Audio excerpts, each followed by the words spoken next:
Do you see this? That's exactly what I've been seeing throughout my Instagrams and TikToks. कमाउन सिकाउनलाई त I am still a beginner. आज रोटी पकाउन चाहिँ म सिकाउँछु है त.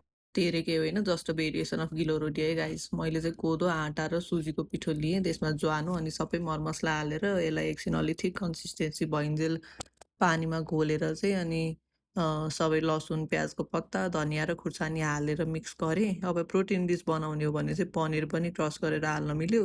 मैले चाहिँ जस्ट खाजाको लागि बनाएको भएर नर्मल नै बनाएँ. एकछिन भिजाएर राखेपछि चाहिँ यसरी प्यानमा मजाले घिउ हाल्ने. सुरुको रोटीलाई चाहिँ अलिक बढी नै चिल्लो हाल्नुपर्छ कि त्यो नटासियोस् भनेर. Can you see what I just did? हातले प्रो भइसकेँ म.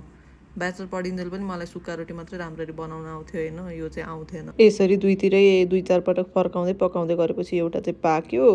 त्यसपछि चाहिँ मैले दुईतिरै प्यान बसालेर 4-5वटा रोटी दुईतिर गरेर पकाएर भ्याएँ. यो कोदो सुजी चामलको पिठोहरूले चाहिँ रोटीलाई अलिक क्रन्ची पनि बनाउँछ कि. To try this easy recipe.